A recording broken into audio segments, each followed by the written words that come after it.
Hello, everyone, and welcome back to Tech Tides.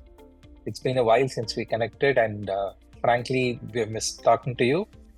And a lot has happened, in this space when we were out.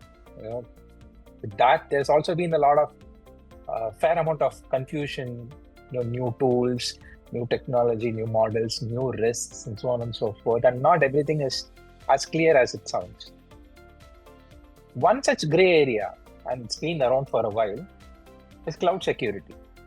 A question that keeps popping up often, especially as more companies move to the cloud, is who's responsible for keeping our data safe?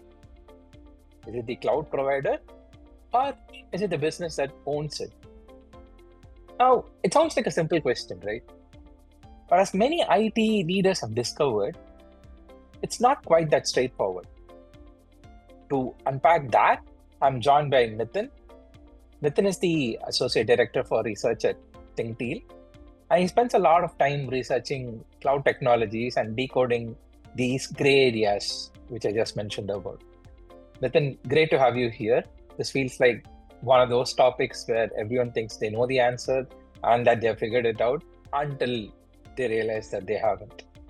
Welcome, first of all, Nithin. Hey, hi Rakesh. It's always a pleasure to connect with you. Yes, you are right. This is one of the most common areas of confusion that businesses have today in terms of cloud. Many businesses believe that once they move to the cloud, say to AWS or Azure or Google Cloud, they think their responsibility ends there and the provider will take care of everything. But that's not true. Cloud security actually follows what's called the shared responsibility model, which is quite kind of a industry term today. It means that both provider and customer have their own roles to play in keeping systems secure and running. Absolutely. I mean, when you talk about that phrase, right, shared responsibility, now I'm no expert on the cloud space, but even I have come across this a lot, and I've frankly seen it being thrown around a lot also. What exactly is this shared responsibility? I know you just touched upon it, but if you could just elaborate on what shared responsibility is and why it really matters today. Sure. So think of it like renting an apartment. The landlord, that's your cloud provider, ensures that the building is safe, the locks work, the elevators run, and the fire alarms are functional. But what happens inside your apartment, keeping your valuables safe, locking the door, switching off the gas, for example, that's on you. That's how exactly it works in the cloud.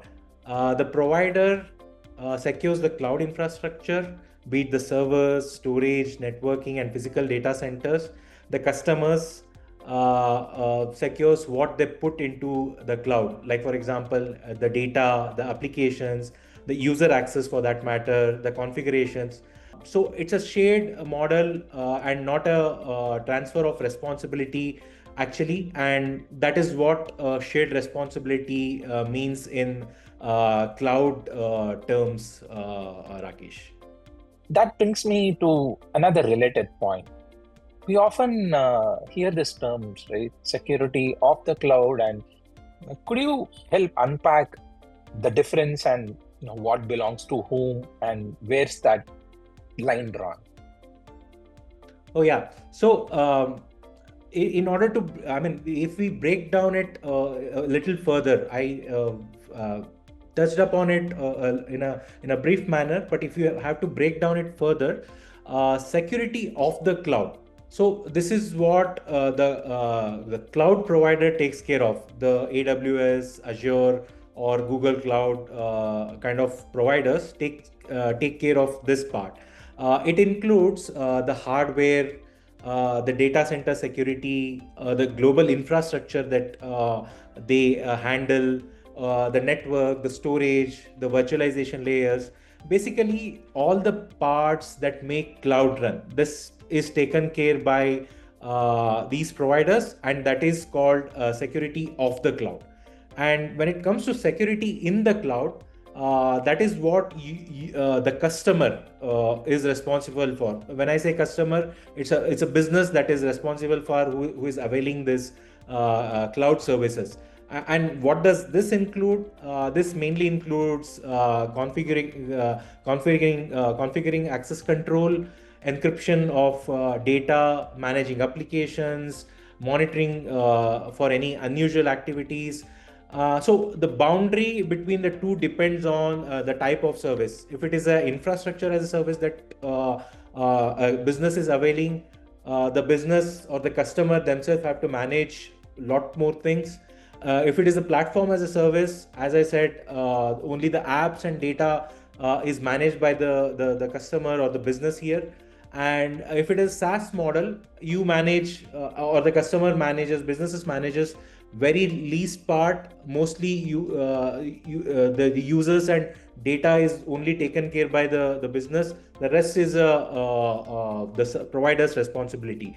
So off the cloud is more of a provider's world, and in the cloud is the customers or the business world that takes responsibility of. Putting the right guardrails is completely a different story altogether. So what should businesses be doing right now to strengthen their cloud security posture in a way that's, let's say, realistic and sustainable? See, there are a couple of straightforward practices that industry has identified, and following them makes a big difference. I have listed down a few. The first one being the understanding your half of the deal. So when I say that, you need to understand, you need to know where your responsibility starts and ends. AWS or Azure won't stop you from making any risky choices. That's your job, and you have to understand what is your responsibility, and you have to live with that responsibility. Another key area is identify and access controls, using the identify and access controls wisely. If we enforce strong passwords and multi-factor authentication, and apply the principle of least privilege, which means give people access only to what they need, probably you can make your cloud environment secure.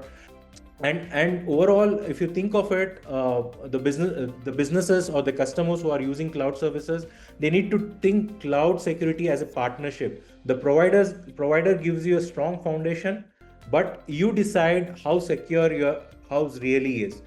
I think you're spot on, especially your closing line. Like when you're talking about the cloud gives you a strong foundation, but it's your responsibility to decide how strong or how secure your house should actually be, kind of tying together where we started, right? Thank you so much for breaking this down so clearly to our audience, and to everyone who's tuning in. Thank you so much for listening. We'll be back soon with more episodes of Tech Tides, and I promise you that we won't take a break as long as this one. And until then, this is me, Rakesh, signing off.